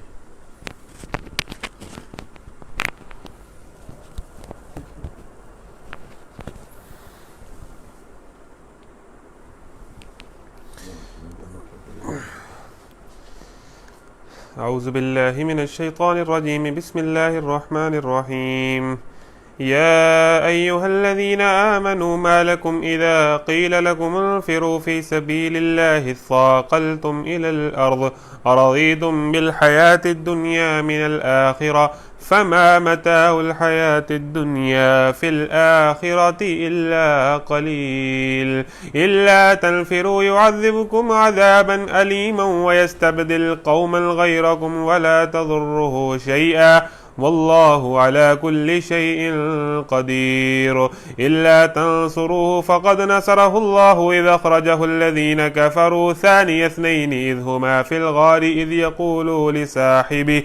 يقول لصاحبه لا تحزن إن الله معنا فأنزل الله سكينته عليه وأيده بجنود لم تروها وجعل كلمة الذين كفروا السفلى وكلمة الله هي العليا والله عزيز حكيم. انفروا خفافا وثقالا وجاهدوا بأموالكم وأنفسكم في سبيل الله ذلكم خير لكم إن كنتم تعلمون.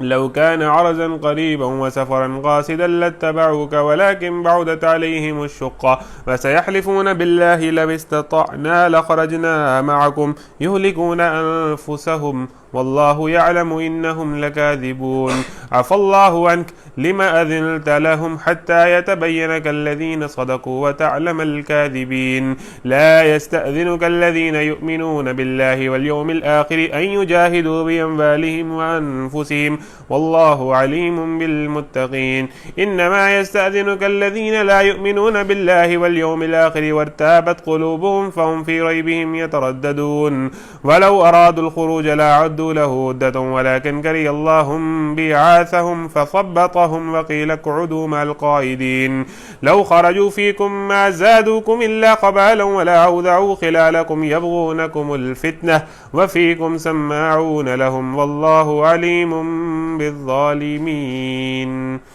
لقد ابتغوا الفتنة من قبل وكلبوا لك الأمور حتى جاء الحق وظهر أمر الله وهم كارهون. ومنهم من يقول ائذن لي ولا تفتني ألا في الفتنة سقطوا وإن جهنم لمحيطة بالكافرين. إن تصبك حسنة تسؤهم وإن تصبك مصيبة يقولوا قد أخذنا أمرنا من قبل ويتولوا وهم فرحون. قل لن يصيبنا إلا ما كتب الله لنا هو مولانا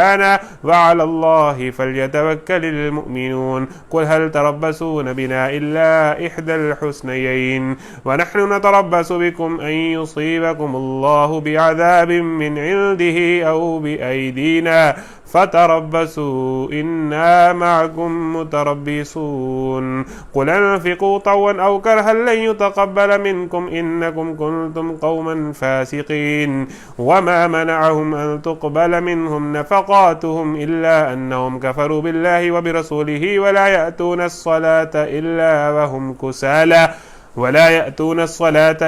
وهم كسالى ولا ينفقون إلا وهم كارهون. فلا تعجبك أموالهم ولا أولادهم إنما يريد الله ليعذبهم بها في الحياة الدنيا وتزهق أنفسهم وهم كافرون. ويحلفون بالله إنهم لمنكم وما هم منكم ولكنهم قوم يفرقون. لو يجدون ملجا أو مغارات أو مدخلا لولوا إليه وهم يجمحون. ومنهم من يلمزك في الصدقات فإن أعطوا منها رضوا وإن لم يعطوا منها إذا هم يسخطون. ولو أنهم رضوا ما آتاهم الله ورسوله وقالوا حسبنا الله سيؤتينا الله من فضله ورسوله إنا إلى الله راغبون.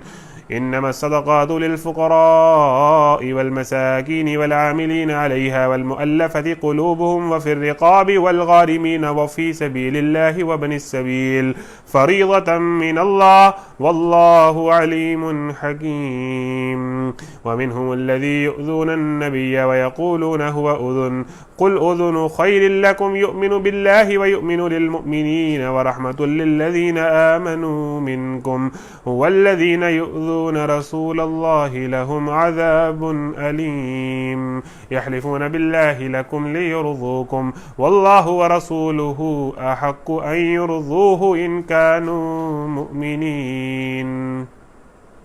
ألم يعلموا أنه من يحادد الله ورسوله فإن له نار جهنم خالدا فيها ذلك الخزي العظيم يحذر المنافقون أن تنزل عليهم سورة تنبئهم بما في قلوبهم قل استهزئوا إن الله مخرج ما تحذرون ولئن سألتهم ليقولن إنما كنا نخوض ونلعب قل أبالله وآياته ورسوله كنتم تستهزئون لا تعتذروا قد كفرتم بعد إيمانكم إن نعفو عن طائفة منكم نعذب طائفة بأنهم كانوا مجرمين المنافقون والمنافقات بعضهم من بعض يأمرون بالمنكر وينهون عن المعروف ويقبضون أيديهم نسوا الله فنسيهم إن المنافقين هم الفاسقون وعد الله المنافقين والمنافقات والكفار نار جهنم خالدين فيها هي حسبهم ولعنهم الله ولهم عذاب مقيم يحلفون بالله لكم ولهم عذاب مقيم كالذين من قبلكم كانوا أشد منكم قوة وأكثر أموالا وأولادا فاستمتعوا بخلاقهم فاستمتعتم بخلاقكم كما استمتع الذين من قبلكم بخلاقهم وخذتم كالذي خاضوا أولئك حبطت أعمالهم في الدنيا والآخرة وأولئك هم الخاسرون ألم يأتهم نبأ الذين من قبلهم قوم نوح وعاد وثمود وقوم إبراهيم وأصحاب مدين والمؤتفكات أتتهم رسلهم بالبينات فما كان الله ليظلمهم ولكن كانوا أنفسهم يظلمون والمؤمنون والمؤمنات بعضهم أولياء بعض يأمرون بالمعروف وينهون عن المنكر ويقيمون الصلاة ويؤتون الزكاة ويطيعون الله ورسوله أولئك سيرحمهم الله إن الله عزيز حكيم وعد الله المؤمنين والمؤمنات جنات تجري من تحتها الأنهار خالدين فيها ومساكن طيبة في جنات عدن ورضوان من الله أكبر ذلك هو الفوز العظيم يا أيها النبي جاهد الكفار والمنافقين واغلظ عليهم ومأواهم جهنم وبئس المصير يحلفون بالله ما قالوا ولقد قالوا كلمة الكفر وكفروا بعد إسلامهم وهموا بما لم ينالوا وما نقموا إلا أن أغناهم الله ورسوله من فضله فإن يتوبوا يك خيرا لهم وإن يتولوا يعذبهم الله عذابا عليما في الدنيا والآخرة وما لهم في الأرض من ولي ولا نصير ومنهم من آهد الله لئن آتانا من فضله لنصدقن ولنكونن من الصالحين فلما آتاهم من فضله بخلوا به وتولوا وهم معرضون فأعقبهم نفاقا في قلوبهم إلى يوم يلقونه بما أخلفوا الله ما وعدوه وبما كانوا يكذبون ألم يعلموا أن الله يعلم سرهم ونجواهم وأن الله علام الغيوب الذين يلمزون المتطوعين من المؤمنين في الصدقات والذين لا يجدون إلا جهدهم فيسخرون منهم سخر الله منهم ولهم عذاب أليم استغفر لهم أو لا تستغفر لهم إن تستغفر لهم 70 مرة فلن يغفر الله لهم ذلك بأنهم كفروا بالله ورسوله والله لا يهدي القوم الفاسقين فرح المخلفون بمقعدهم خلاف رسول الله وكرهوا أن يجاهدوا بأموالهم وأنفسهم في سبيل الله وقالوا لا تنفروا في الحر قل نار جهنم أشد حرا لو كانوا يفقهون فليضحكوا قليلا وليبكوا كثيرا جزاء بما كانوا يكسبون فإن رجعك الله إلى طائفة منهم فاستأذنوك للخروج فقل لن تخرجوا معي أبدا ولن تقاتلوا معي عدوا إنكم رضيتم بالقعود أول مرة فاقعدوا مع الخالفين ولا تصلي على أحد منهم مات أبدا ولا تقم على قبره إنهم كفروا بالله ورسوله وماتوا وهم فاسقون ولا تعجبك أموالهم وأولادهم إنما يريد الله أن يعذبهم بها في الدنيا وتزهق أنفسهم وهم كافرون وإذا أنزلت سورة أن آمنوا بالله وجاهدوا مع رسوله استأذنك أولو الطول منهم وقالوا ذرنا نكن مع القائدين رضوا بأن يكونوا مع الخوالف وطبع على قلوبهم فهم لا يفقهون لكن الرسول والذين آمنوا معه جاهدوا بأموالهم وأنفسهم وأولئك لهم الخيرات وأولئك هم المفلحون أعد الله لهم جنات تجري من تحتها الأنهار خالدين فيها ذلك الفوز العظيم وجاء المعذرون من الأعراب ليؤذن لهم وقعد الذين كذبوا الله ورسوله سيصيب الذين كفروا منهم عذاب أليم ليس على الضعفاء ولا على المرضى ولا على الذين لا يجدون ما ينفقون حرج إذا نسحوا لله ورسوله ما على المحسنين من سبيل والله غفور رحيم ولا على الذين إذا ما أتوك لتحملهم قلت لا أجد ما أحملكم عليه تولوا وأعينهم تفيض من الدمع حزنا ألا يجدوا ما ينفقون إنما السبيل على الذين يستأذنونك وهم أغنياء رضوا بأن يكونوا مع الخوالف وطبع الله على قلوبهم فهم لا يعلمون.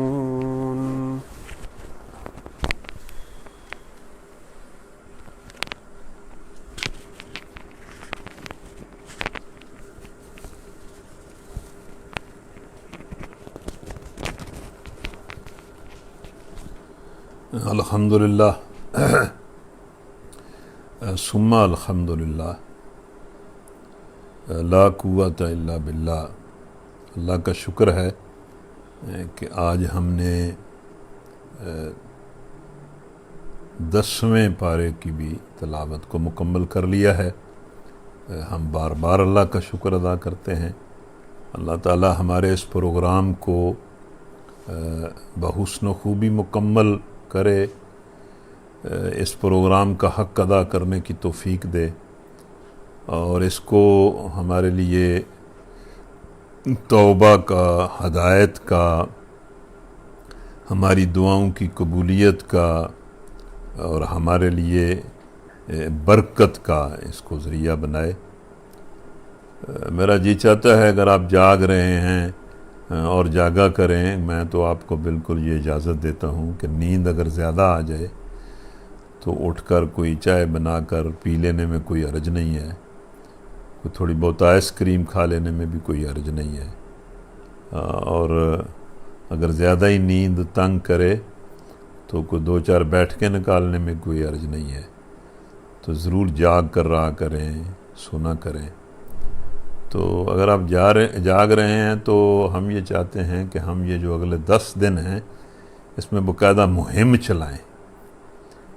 کہ اس کے شرکاء کو ہم نے بڑھانا ہے. تو مگر مثلا میں یہ کہوں، ویسے تو آپ بہت اثر و رسوخ رکھنے والے لوگ ہیں، ہر کسی کے بڑے تعلقات ہیں. ایک نوجوان جو ہوتا ہے اس کی بڑی پی آر ہوتی ہے، بہت سارے اس کے نوجوان دوست ہوتے ہیں، ساتھی ہوتے ہیں. اسی طرح کوئی بچی ہے تو بہت ساری بچیاں اس کو جاننے والی ہوتی ہیں، بہت سارے گھروں سے اس کا تعلق ہوتا ہے. تو مثلا میں اگر یہ کہوں کہ آپ جتنے لوگ اب میری اس بات کو سنتے ہوئے اپنے کان بند نہیں کرنے بلکہ کھولنے ہیں۔ اگر آپ سارے لوگ جو ہیں، آپ میں سے ہر کوئی یہ کوشش کرے، یہ اپنے آپ سے عہد اور وعدہ کرے کہ میں نے اگلے 10 دنوں میں 3 اور ایسے ٹیلی فون، اپنے ایسے موبائل تلاش کرنے ہیں جن پر یہ پروگرام جو ہے یہ لائیو چلے۔ یعنی ایک تو آپ اپنے مطلب موبائل کو استعمال کر رہے ہیں، تو 3 اور آپ نے اس طرح کے فون بنانے ہیں۔ کوئی دوست ہے، کوئی عزیز ہے، رشتہ دار ہے، کوئی پڑوسی ہے، تو اس کو کنونس کریں کہ وہ اپنے موبائل پر اس پروگرام کو سنیں۔ اس کو دونوں پروگراموں کے ٹائم بتائیں، جو دن کا پروگرام ہے 2 سے 3 بجے تک کا، اس کا اسے بتائیں، اس پروگرام کا بتائیں۔ یہ ضرور محنت کریں۔ 10 دنوں میں اب 3 ٹیلی فون اس طرح کے بنانا، 3 موبائل بنانا کوئی آپ کے لیے مشکل تو نہیں۔ تو اگر آپ 3 اور موبائل بناتے ہیں سارے لوگ، اس کا یہ مطلب نہیں ہے کہ آپ 3 سے زیادہ نہیں بنا سکتے، آپ 10 بھی بنا سکتے ہیں، آپ 15 بھی بنا سکتے ہیں، اور اگر آپ سے 3 نہ بنے تو آپ 1-2 بھی بنا سکتے ہیں۔ تو یہ بہرحال آپ لوگ جو ہیں وہ محنت کریں۔ اگر ایوریج ہم میں سے ایک بندہ 3 اور اس طرح کے موبائل تلاش کر لیتا ہے جو ان دونوں پروگراموں کو مطلب لائیو وہ 3 موبائل پر چلیں، تو اس کا مطلب ہے کہ اگر لائیو اب 100 لوگ ہیں یا کم و بیش ہیں، تو وہ 4 گنا ہو جائیں گے، وہ 400 ہو جائیں گے۔ تو پھر آگے ان لوگوں کے بھی رابطے ہوتے ہیں۔ تو ہم یہ چاہتے ہیں کہ ہم یہ 10 دن بڑا کوشش کریں تاکہ جو ہمارا آخری عشرہ ہے وہ بڑا بارونق گزرے، اس میں بہت زیادہ لوگ ہمارے ساتھ لائیو جو ہے وہ اٹیچ ہو جائیں۔ تو میرا خیال ہے کہ آپ استاد کی بات کو توجہ سے سن رہے ہوں گے۔ استاد کی بات کو ویسے بھی ماننا چاہیے۔ کوئی اگر مجھ سے بڑا ہے اور وہ سن رہا ہے تو بھی وہ میرا شاگرد ہے، اگر کوئی چھوٹا ہے تو وہ بھی میرا شاگرد ہے۔ تو ظاہر ہے استاد کی بات کو ماننا چاہیے۔ تو اس کو سارے آپ پلے باندھیں اور یہ ابھی سے اس کی محنت جو ہے وہ شروع کر دیں۔ تو یہ جو ہمارا نصف ہے، اس میں سے چند باتیں آپ سمجھ لیں۔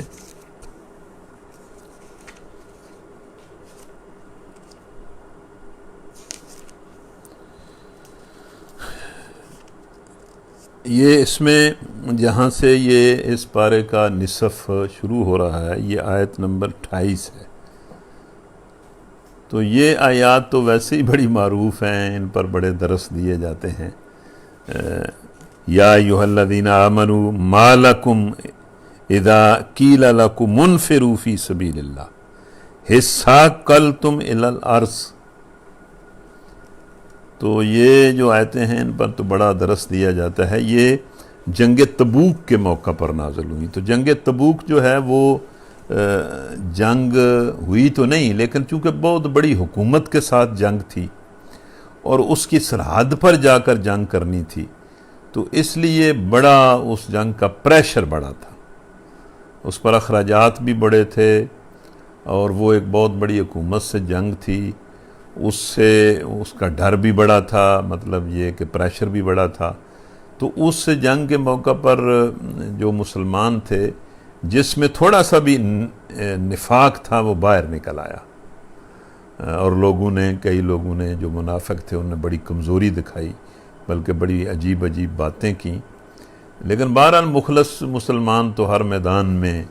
ڈٹے رہے، اور انہوں نے بڑی قربانیاں جو ہیں وہ کیں، اور اللہ کا دین غالب آیا۔ اور اس جنگ میں بھی مسلمانوں کو مفت کی فتح ہوئی کہ روم ویسے ہی ڈر کے بھاگ گیا، اور اس کو جرأت ہی نہیں ہوئی سرحد پر آنے کی۔ تو اس کا نتیجہ یہ نکلا کہ مسلمانوں کو یہ سمجھ آ گئی کہ اب روم بھی ہمارا ہے، اور عرب کم از کم جو عرب کا سارا ایریا تھا اس پر مسلمانوں کی بہت زیادہ دھاک بیٹھ گئی، اور پورا عرب جو ہے وہ مسلمانوں کے بالکل زیر تسلط آ گیا۔ تو اس موقع پر اللہ تعالیٰ نے یہ آیات نازل کی، ان کا ترجمہ آپ سن لیں۔ اے لوگو جو ایمان لائے ہو، ظاہر ہے یہ اللہ ہم سے بھی بات کرتا ہے، اب بھی جو حالات ہیں وہ تو مسلمانوں کے لیے بڑے دگرگوں حالات ہیں۔ اے لوگو جو ایمان لائے ہو، تمہیں کیا ہو گیا ہے کہ جب تم سے اللہ کی راہ میں نکلنے کے لیے کہا گیا تو تم زمین سے چمٹ کر رہ گئے؟ اب یہ جو زمین سے چمٹ کر رہنا ہے، اس کے دو مطلب ہیں۔ ایک مطلب یہ ہے کہ تم بڑی بزدلی دکھا رہے ہو اور لیٹ گئے ہو۔ یہ جو ہم اپنی زبان میں استعمال کرتے ہیں نا لفظ کہ لے بھیا تو بالکل ہی لیٹ گئی، یعنی بالکل ہی حوصلہ چھٹ گئے، مقابل بالکل نس گئے۔ تو زمین کے ساتھ چمٹ جانا جو ہے، ایک تو اس سے مراد بزدلی ہے، اور دوسرا یہ ہے کہ تم نے مطلب یہ دنیا کو زیادہ پسند کر لیا ہے آخرت کے مقابلے۔ تو یہ جو دوسرا مفہوم ہے، آگے کی جو الفاظ ہیں وہ اس کی تصدیق کرتے ہیں۔ کیا تم نے آخرت کے مقابلے دنیا کی زندگی کو پسند کر لیا ہے؟ یعنی مومن کا تو یہ کام ہی نہیں ہے کہ وہ آخرت کے مقابلے میں دنیا کو پسند کرے، وہ تو دنیا گزارتا ہی آخرت کے لیے، دنیا اس کا مطلوب اور مقصود ہوتی ہی نہیں ہے سرے سے۔ تو کیا تم گھبرا گئے ہو اور تم نے دنیا کو پسند کر لیا ہے؟ ایسا ہے تو تمہیں معلوم ہونا چاہیے کہ دنیا کی زندگی کا یہ سارا سر و سامان آخرت میں تو بہت تھوڑا نکلے گا، اس کی تو کوئی حیثیت ہی کوئی نہیں ہے۔ اور یاد رکھو، تم نہ اٹھو گے تو خدا تمہیں دردناک سزا دے گا۔ اللہ مسلمانوں کو کہہ رہا ہے کہ تم اس کے راستے میں جہاد نہیں کرو گے نا تو اللہ تمہیں سخت سزا دے گا، اور تمہاری جگہ اور گروہ جائے گا، اور تم خدا کا کچھ بھی نہ بگاڑ سکو گے، تمہیں ختم بھی کر دے گا اور یہ کام کسی اور سے لے گا۔ وہ ہر چیز پر قدرت رکھتا ہے۔ اور دیکھو، تم نے اس موقع پر اگر نبی کی مدد نہ کی تو نبی کو کیا پرواہ ہے اور ہمیں کیا پرواہ ہے؟ اللہ تو اپنے نبی کی اس وقت بھی مدد کر چکا ہے جب کافروں نے اسے اپنے وطن سے نکالا تھا، مکے سے نکالا تھا، اور جب وہ صرف دو میں کا دوسرا تھا، دو ہی بندے تھے، جب وہ دونوں غار میں تھے، جب وہ اپنے ساتھی سے کہہ رہا تھا کہ غم نہ کر، اللہ ہمارے ساتھ ہے۔ مطلب جس وقت وہ نکلے تھے گھروں سے اور غار میں چھپے تھے، اور غار کے دہانے پر جو ہے وہ کافر آ گئے تھے، اور ابو بکر صدیق رضی اللہ تعالیٰ نے گھبرا کر کہا کہ اللہ کے رسول، انہوں نے تو اپنے قدموں کی طرف دیکھا تو ہم نظر آ جائیں گے۔ تو اس موقع پر بھی ہم نے تو مدد کی نبی کی، اور نبی کو بھی بڑا حوصلہ دیا، اور نبی علیہ السلام نے ابو بکر سے کہا کہ غم نہ کر، اللہ ہمارے ساتھ ہے۔ اس وقت اللہ نے اس پر اپنی طرف سے سکون قلب نازل کیا، مطلب اس خوف کی حالت میں حوصلہ دیا، اور اس کی مدد ایسے لشکروں سے کی جو تم کو نظر نہ آتے تھے، اور کافروں کا بول اللہ نے نیچا کر دیا، کافروں کا سارا ارادہ جو ہے وہ خاک میں ملا دیا، اور اللہ کا بول تو اونچا ہے ہی، اللہ زبردست اور دناؤ بینا ہے۔ دیکھو، اگر تم مسلمان ہو تو نکلو، خواہ ہلکے ہو یا بوجھل۔ ہلکے ہو یا بوجھل کا مطلب ہے کہ ہر حال میں نکلو، تندرست ہو تو بھی، بیمار ہو تو بھی، بوڑھے ہو تو بھی، جوان ہو تو بھی، غریب ہو تو بھی، مالدار ہو تو بھی، ہر حال میں اللہ کی راہ میں نکلو اور جہاد کرو اللہ کی راہ میں اپنے مالوں اور اپنی جانوں کے ساتھ۔ یہ تمہارے لیے بہتر ہے اگر تم جانو۔ تو یہ اللہ تعالیٰ نے اس موقع پر مسلمانوں کو نصیحت کی، اور اس طرح کی آیتیں ہمیں یہ سمجھاتی ہیں کہ یہ جو دنیا ہے یہ تو اللہ کے نزدیک کوئی اس کی حیثیت ہی نہیں ہے۔ اس کے بعد آیت نمبر 52 ہے، 52، اس میں اللہ کہتا ہے کہ اے نبی تو ان کافروں سے کہہ کہ کافر، تم ہمارے بارے میں یہ جو تمہاری جنگ ہو رہی ہے نا، تم ہمارے بارے میں دو میں سے کسی ایک چیز کا انتظار کر رہے ہو۔ یا تو اس مقابلے کا نتیجہ یہ نکلے گا، تم یہ ہمارے بارے میں انتظار کر رہے ہو کہ تم ہمیں مار دو گے، تو اگر تم ہمیں مار دو گے تو ہم شہید ہو جائیں گے، اور اگر تم یہ نہیں کر سکو گے تو دوسری بات یہ ہو جائے گی کہ ہمیں فتح مل جائے گی۔ مطلب ہمارے بارے میں تو یہ دو نتیجے ہی نکلنے ہیں، اور تمہارے بارے میں ہم یہ سمجھتے ہیں کہ یا ہمارے ہاتھوں کچلے جاؤ گے یا اللہ تمہیں کچل دے۔ اس کے بعد پھر آیت نمبر یہ 55 ہے، یہ بڑی مطلب نصیحت آموز بلکہ اس میں عبرت ہے۔ فَلَا تُعْجِبْكَ أَمْوَالُهُمْ وَلَا أَوْلَادُهُمْ إِنَّمَا يُرِيدُ اللَّهُ لِيُعَذِّبَهُمْ بِهَا فِي الْحَيَاةِ الدُّنْيَا وَتَزْهَقَ أَنفُسُهُمْ وَهُمْ كَافِرُونَ۔ یہ آیت کافروں کے بارے میں بھی ہے اور منافقوں کے بارے میں بھی۔ اللہ کہتا ہے کہ ان کے مال اور دولت اور ان کی کثرت اولاد کو دیکھ کر تم دھوکہ نہ کھاؤ۔ یہ مخلص اہل ایمان کو کہہ رہا ہے کہ یہ جو منافق ہیں یا کافر ہیں، ان کے بڑا پاس پیسہ بڑا ہے، اولاد بڑی، تو ان کی اس مال اور پیسے کی کثرت کو دیکھ کر تم پریشان نہ ہو، دھوکہ نہ کھاؤ۔ اللہ تو یہ چاہتا ہے کہ ان چیزوں کے ذریعے ان کو دنیا کی زندگی میں عذاب دے اور ان کی جان اس طرح نکالے کہ یہ کافر ہی ہوں۔ مطلب اب اس میں بڑی عبرت ہے کہ اللہ کہہ رہا ہے کہ میں، یہ تو سمجھتے ہیں نا اولاد اور مال، میں انہیں دنیا میں اسی مال اور اولاد کے ذریعے ذلیل کروں گا، انہیں اپنے بچوں کے ہاتھوں ان کا منہ کالا کروں گا اور ان کے مال کے ہاتھوں انہیں ذلیل کروں گا۔ تو آپ دیکھ رہے ہیں اپنے دائیں بائیں ذرا آنکھیں کھول رہے ہیں کیا ہو رہا ہے لوگوں کے ساتھ۔ پوری دنیا میں مطلب لوگوں کے مال ان کے لیے ذلت کا باعث بن گئے ہیں اور لوگوں کی اولادیں ان کے لیے ذلت کا باعث بن گئی۔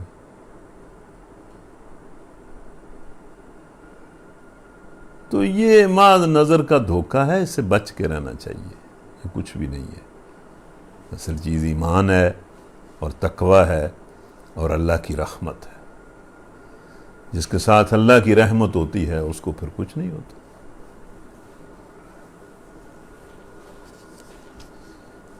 اس کے بعد یہ آیت نمبر 60 ہے، جس میں زکوٰۃ کے جو مصارف ہیں وہ بیان کیے گئے کہ زکوٰۃ کا پیسہ جو ہے وہ یہاں لگ سکتا ہے۔ گو زکوٰۃ خرچ کرنے کے طریقے ہیں وہ اجتماعی طور پر خرچ ہونی چاہیے، لیکن اب چونکہ حکومت اس طرح نہیں ہے تو بندے انفرادی طور پر بھی زکوٰۃ کو خرچ کرتے ہیں یا تنظیموں کے ذریعے، اداروں کے ذریعے خرچ کرتے ہیں۔ بہرحال اس آیت میں بڑی وضاحت کے ساتھ اللہ نے یہ بتا دیا ہے کہ بھئی زکوٰۃ ان لوگوں کا حق ہے، ان کو ملنا چاہیے۔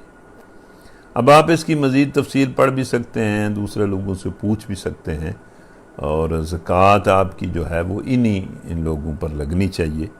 یہ صدقات یعنی زکوٰۃ دراصل فقیروں اور مسکینوں کے لیے ہیں اور ان لوگوں کے لیے ہیں جو صدقات کے کام پر مامور ہوں، جو محکمہ زکوٰۃ کے ملازم ہوں نا، وہ غریب اگر نہ بھی ہوں تو زکوٰۃ سے ان کی تنخواہ ان کو دی جا سکتی ہے۔ اور ان کے لیے جن کی تالیف قلب مطلوب ہو، تالیف قلب مطلوب کو مطلب یہ ہے کہ وہ لوگ جن کی حمایت حاصل کرنی ہو اسلام کے لیے تو ان پر بھی یہ زکوٰۃ خرچ کی جا سکتی ہے۔ نیز یہ گردنوں کو چھڑانے اور قرض داروں کی مدد کرنے اور راہ خدا میں اور مسافر نوازی میں استعمال کرنے کے لیے ایک فریضہ ہے اللہ کی طرف سے، اور اللہ سب کچھ جاننے والا اور دانا و بینا ہے۔ تو یہاں اللہ تعالیٰ نے کہا کہ بھئی یہ فقیروں کے لیے ہے، مسکینوں کے لیے ہے، صدقات کے محکمے کے ملازمین کے لیے ہے، اور مؤلفۃ القلوب کے لیے ہے، اور مطلب یہ گردنیں چھڑانے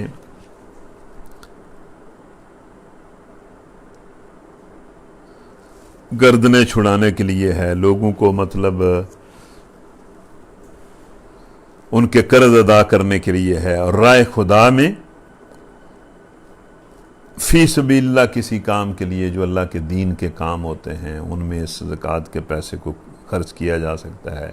اور مسافر جو ہوتے ہیں، جو محروم ہو جاتے ہیں، وطن سے دور ہوتے ہیں اور پرابلم میں پھنس جاتے ہیں، تو ان کے لیے اس کو استعمال کیا جا سکتا ہے۔ اس میں یہ لکھا ہوا ہے، یہ آپ سن لیں، تالیف قلب کے معنی ہیں دل مونا۔ اس حکم سے مقصود یہ ہے کہ جو لوگ اسلام کی مخالفت میں سرگرم ہوں اور مال دے کر ان کے جوش دشمنی کو ٹھنڈا کیا جا سکتا ہو، یا جو لوگ کفار کے کیمپ میں ایسے ہوں کہ اگر مال سے انہیں توڑا جائے تو ٹوٹ کر مسلمانوں کے مددگار بن سکتے ہوں، یا جو لوگ نئے نئے اسلام میں داخل ہوئے ہوں اور ان کی کمزوریوں کو دیکھتے ہوئے اندیشہ ہو کہ اگر مال سے ان کی مدد نہ کی گئی تو پھر کفر کی طرف چلے جائیں گے، ایسے لوگوں کو مستقل وظائف یا وقتی عطیے دے کر اسلام کا حامی و مددگار یا مطیع فرما بردار یا کم از کم بے ضرر دشمن بنایا جا سکتا ہے۔ گردنیں چھڑانے سے مراد غلاموں کو آزاد کرنا ہے۔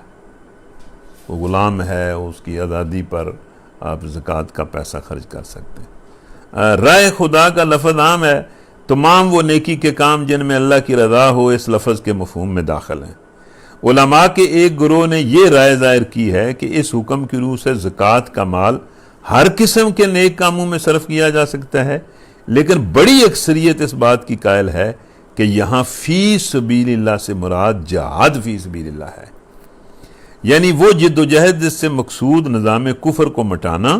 اور اس کی جگہ نظام اسلامی کو قائم کرنا ہو۔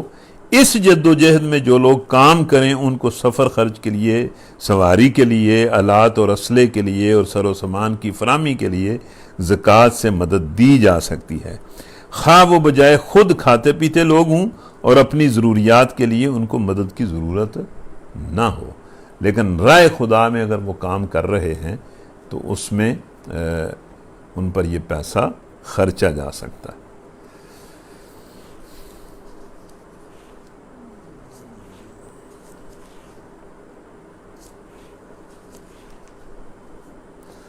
اس کے بعد آیت نمبر 80 کو دیکھیں، اس میں اللہ تعالیٰ نے منافقین کے بارے میں بڑی سخت بات کہی ہے، اور نبی صلی اللہ علیہ وسلم سے فرمایا ہے کہ اے نبی تم خواہ ایسے لوگوں کے لیے معافی کی درخواست کرو یا نہ کرو، اگر تم ان کے لیے 70 مرتبہ بھی مجھ سے معافی مانگو گے تو میں انہیں نہیں معاف کروں گا۔ یعنی منافقوں کے لیے نبی صلی اللہ علیہ وسلم کو کہا گیا کہ آپ ان کے لیے معافی کی درخواست کریں یا نہ کریں، 70 مرتبہ بھی کریں تو ان کو ہم نے معاف کو نہیں کرنا۔ استغفر لہم او لا تستغفر لہم ان تستغفر لہم 70 مرۃ فلن یغفر اللہ لہم ذالک بانہم کفروا باللہ ورسولہ واللہ لا یہدی القوم الفاسقین۔ تو یہ بہت بڑی ایک بات ہے جو اللہ نے منافقین کے بارے میں کہی ہے۔ اور پھر یہ وہی بات آئی ہے آیت نمبر 85 میں جو پہلے گزر چکی ہے، وَلَا تُعْجِبْكَ أَمْوَالُهُمْ وَأَوْلَادُهُمْ إِنَّمَا يُرِيدُ اللَّهُ أَن يُعَذِّبَهُمْ بِهَا فِي الدُّنْيَا وَتَزْهَقَ أَنفُسُهُمْ وَهُمْ كَافِرُونَ۔ یہ دوسری مرتبہ بات آئی ہے کہ اللہ فرماتا ہے کہ ان کی مالداری اور ان کی کثرت اولاد تم کو دھوکے میں نہ ڈالے۔ اللہ نے تو ارادہ کر لیا ہے کہ اس مال اور اولاد کے ذریعہ سے ان کو اسی دنیا میں سزا اللہ دے گا اور ان کی جانیں اس حال میں نکلیں گی کہ وہ کافر ہوں گے۔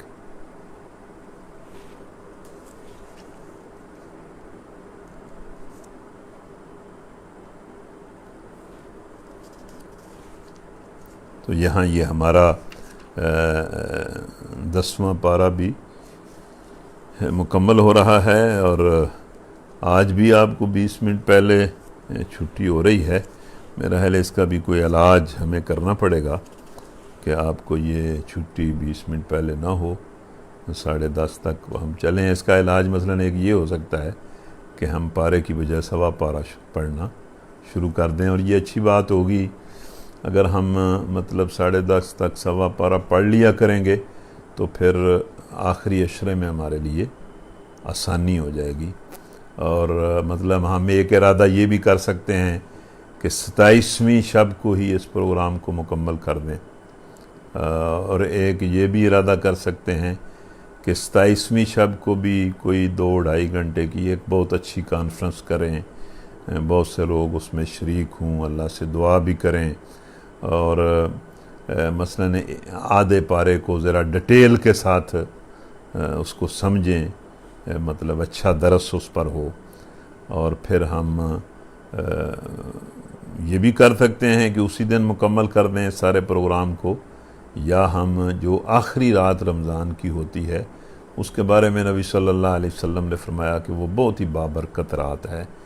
وہ لیلۃ القدر نہ بھی ہو تو لیلۃ القدر ہوتی ہے، تو ہم اس دن بھی ایک دوسرا پروگرام بھی 27 کا بھی کریں، پھر 29 کی شب کو بھی کریں، یہ بھی ہم سوچ سکتے ہیں۔ لیکن یہ ساری باتیں آپ کے مشورے کے ساتھ ہوں گی، لیکن یہ جو آپ کو 15-20 منٹ چھٹی پہلے مل جاتی ہے یہ کوئی اچھی بات نہیں ہے، یہ ہم اس کا علاج یہ کر سکتے ہیں کہ کل سے مثلاً سوا پارہ ہم پڑھنا شروع کر دیں،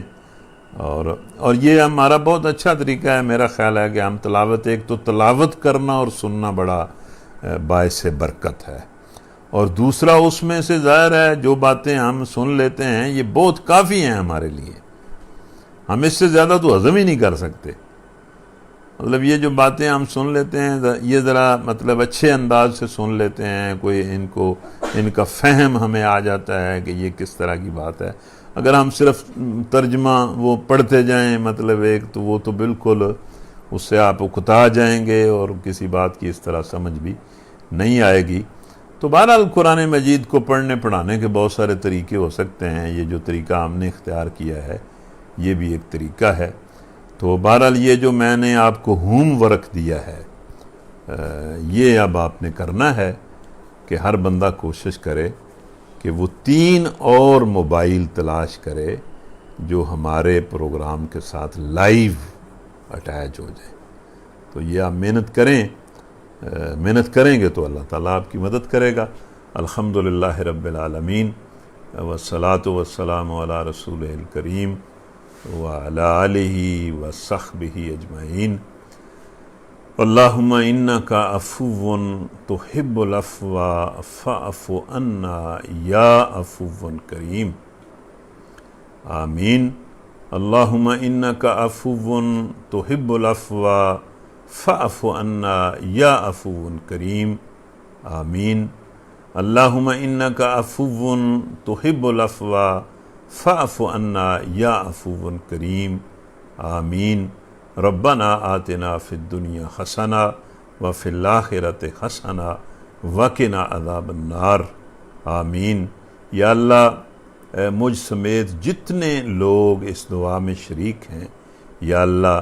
جس کے دل اور جس کی زبان پر اپنے لیے،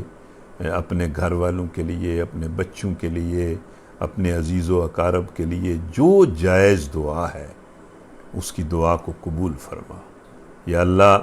یہ گھڑیاں، یہ لمحات قبولیت کے ہیں، تو ہمیں معاف کر دے، ہر طرح سے ہم پر فضل اور اپنی رحمت فرما۔ یا اللہ اس کورونا کی وبا سے بھی ہمیں بچا، اور یا اللہ ہمیں سچی توبہ کر کے جو باقی زندگی ہماری رہ گئی ہے اس کو اپنے لیے خاص اور یکسو فرما، اور ایمان اور اسلام کی بہترین حالت کی زندگی دے، اور ایمان اور اسلام کی بہترین حالت پر عافیت اور عزت کے ساتھ موت عطا فرما یا ارحم الراحمین۔ امت محمد صلی اللہ علیہ وسلم پر رحم فرما، اور امت کی عزت کو پھر بحال فرما، اور یا اللہ اس امت کو دین کی اقامت کے لیے کھڑا فرما، اور اس پر اپنی شفقت اور مہربانی فرما۔ اس کے حالات کو بدل دے، اور یا اللہ دنیا کے مظلوم مسلمانوں کی مدد فرما، یا اللہ تو ہر شے پر قادر ہے، ان کی مدد فرما اور انہیں اس مظلومیت سے نجات عطا فرما۔ ربنا تقبل منا انک انت السمیع العلیم وتب علینا انک انت التواب الرحیم، آمین۔ اللہم صلی وسلم علی نبی محمد وعلی آلہ وصحبہ اجمعین برحمتک یا